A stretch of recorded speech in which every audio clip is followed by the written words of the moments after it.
The next feature is called power control.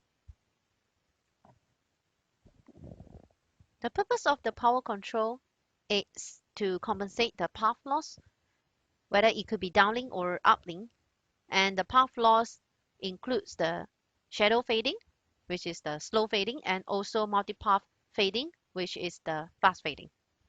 And at the same time, the purpose of the power control is also hopefully to reduce the interference, especially on the cell edge, and to utilize the power better, which is to save the UE battery, or to improve the downlink power utilization.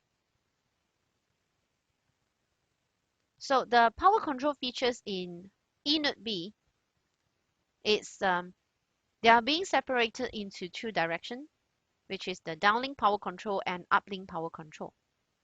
So downlink power control, it should be performed by the user by sending the uplink TPC command, but there is no uplink transmit power control command defined in the 3GPP. So the downlink power control is not exactly to be adjusted by the user anymore, where the downlink power control is more like a dynamic power allocation, which is executed by the eNodeB by its own estimation. In contrast, for uplink power control, that means the eNodeB is going to send the downlink TPC messages to the user in order to control the uplink transmit power. The TPC, it could be in the format of 1 bit or 2 bits, and that is defined for closed loop or inner loop power control. So for uplink power control in LTE, there are 3 categories, which include open loop.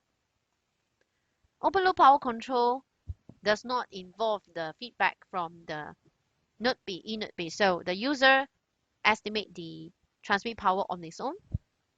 Whereas for closed loop and inner loop power control, the eNodeB send 1 bit or 2 bits power control command, which is the TPC, to the user.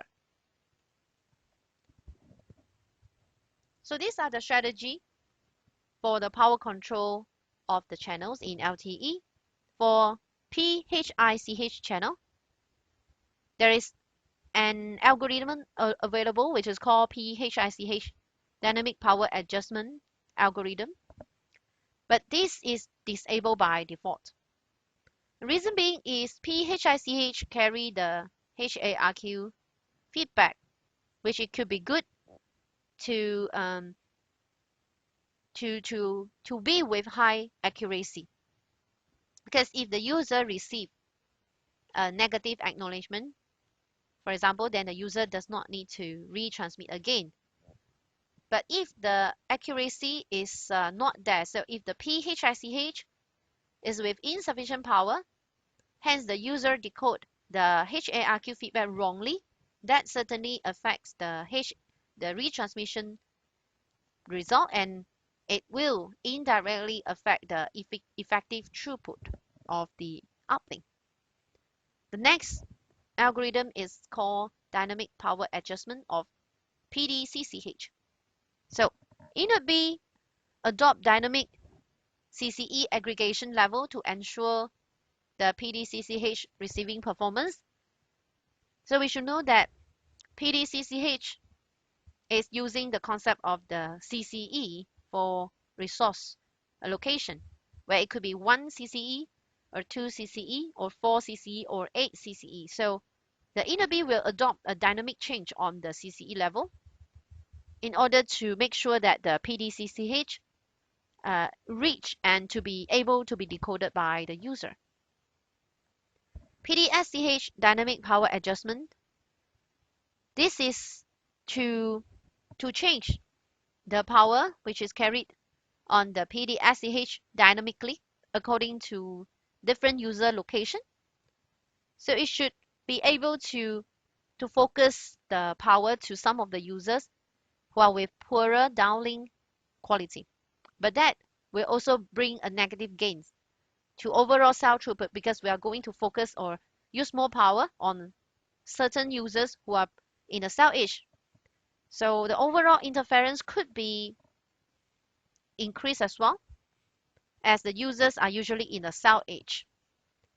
Then uplink power control, they are all enabled by default. That means for all of the uplink channels, by default, the users has to follow the power control command, which is sent by the eNodeB.